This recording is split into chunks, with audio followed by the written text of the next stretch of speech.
Hey y'all, my name is Jay Hero. I'm an illustrator, writer, and a brand strategist, and the owner and founder of Hero Nation Studio. And I am on a mission to help save the world, well, through art, one story at a time. And today I'm going to give you 5 tips if you are looking to start your graphic novel journey as a writer. But before we do that, let me tell you a little bit about my story in graphic novel, Wielder. Wielder is a story about turning fear into power that stars a 14-year-old black girl from Detroit named Kiara Kelly. Kiara is pyrophobic, which means she has a really intense fear of fire. But one day she discovers she has the ability to, wield flames. So part of her journey is learning to embrace and accept her fear and shadow so she can become her highest self. But along the way, she also has to save her city from an old enemy of her grandmother or risk losing everything and everyone she loves. That being said, so that's a bit about my story. And so my script, like I said, is finished. It is about 120 something pages right now. I say 20 something because there's still some panels I'm sort of putting like some final touches on, but for the most part it is finished. And you're never really going to be done. That's one point I want to mention too. You're never really going to be done until you're done, because you're always going to be editing something until it's published, really. So that being said, let's get started with the first tip, and that is, to read. It is super important when you're learning to write better, to become a more just all-around articulate and intentional and mindful writer and just literary creator, to read more, especially read specifically within the genre or the medium that you're looking to write into. So for example, with the graphic novels, I have been reading graphic novels and stories. But I also have been watching movies and watching shows and animated shows and taking notes in that regard as well. So while it is important to stick to the medium that you are familiar with or that you'll be writing into, that is the most important thing you can do when you're reading. But it is also important to look at other areas of inspiration as well, because perhaps you can get inspired in other ways as well. So for example, I have the Spider-Man Into the Spider-Verse, the Art of the Movie, this book to get inspired with regards to inspiration for the visuals for the story that I'm building. I'm also taking inspiration from neo-expressionism. So Basquiat, who was a revolutionary, just game-changing neo-expressionist artist. I'm doing more research on him because I'm inspired by his works and how expressionism can be used to tell this story as well. I've also been, hold on one second, I'm sorry, I'm just getting stacked here. I've also been reading, or I have read, I have to give this another read, maybe a couple more reads actually. Bitterroot, which is actually getting a show on HBO now, or I think a sequel was announced. One of the two. I think they're getting a show, but also a sequel to the book was just announced too. So I've been reading this as well. You see how thick this is, and it doesn't only have the actual story, but it also has essays and articles on the context and historical context of the story. This has a lot of historical fiction as well. And then I've also been reading Children of Blood and Bone. I'm still reading that.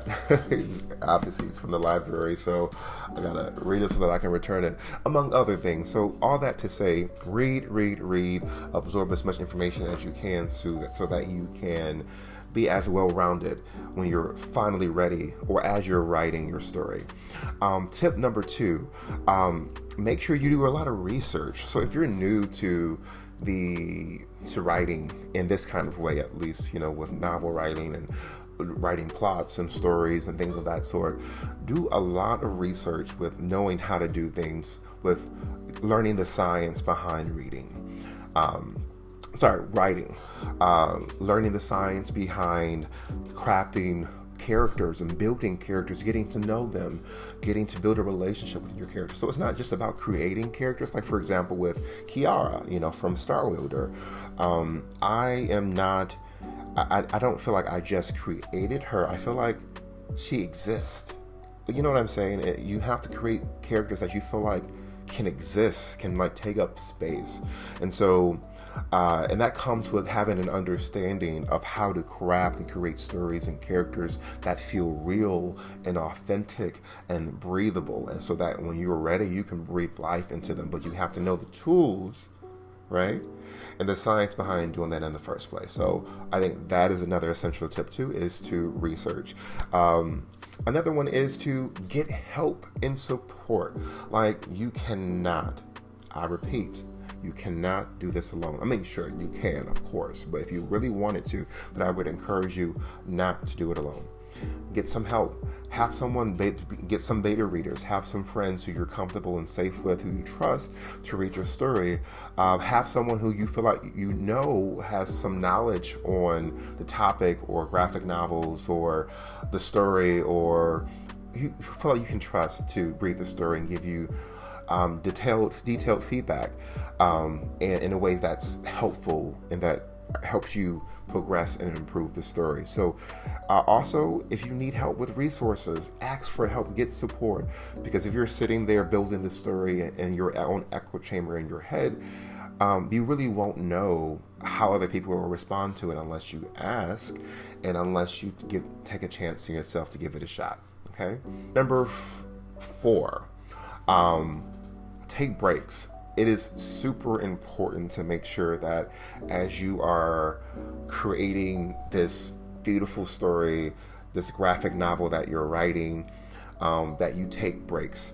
And that means stepping away from the story, from the writing, from the characters, from all of it. Sometimes for a while, you might need to take a couple weeks off even, and sometimes a couple days, maybe a month or so, depending on where you are in your capacity, right? And I say that because you might need, to step back and then come back to it with fresher eyes. And then you see like, okay, this needs to be changed, that needs to be changed, this, and that. And so I think when you allow yourself that space to reflect and to sort of recover, you again come back to the process with a newer sense of perspective, or sort of a different perspective based off of just your refreshed mentality. And tip number 5, this is the big one, y'all. Don't give up. I know. Yeah, it's hard. You want to stop. You're like, why am I up at 3 a.m. working on this graphic novel? Why am I up? Am I gonna be good enough? This is dialogue sound okay? Are these panel descriptions okay? Do these characters make sense? Does the story make sense? Will people understand it? Will they get it? Will they love it? What if this? What if that? You can ask yourself and ponder and ruminate on all the questions in the world, giving yourself all the reasons to stop. But don't give up. You have every reason to keep going as well, because the world needs your story. The world needs more people like you. Why? Because when you don't put your story out, no one else will. And that's the truth. That is the truth. Because at the end of the day, you could decide tomorrow can come and the story can still not be worked on, or you can decide tomorrow can come and you can work on the story. But either way, tomorrow's going to come. Tomorrow's going to come, love. But you have to decide how you want to seize the moment. You want to seize that time. But you have to have a belief in yourself. You have to sometimes find it within yourself to discover your why. Bonus tip: know your why. When you are finding yourself discouraged and overwhelmed by the just size of the project and how much work is ahead of you, it's easy to be discouraged. But when you remind yourself of why you're making this story, why it matters to you, why these characters matter to you, why you want people to see it, you might get the surge you need to just move forward. Just enough to get it done. So friend, don't give up. That being said, thank you so much for watching today. If you want to learn more about my graphic novel journey, you can click on the link right here or over here, one of these two, and learn more about Star Wielder. I'll also leave some more information in the description below. All right. Thank you so much. Bye.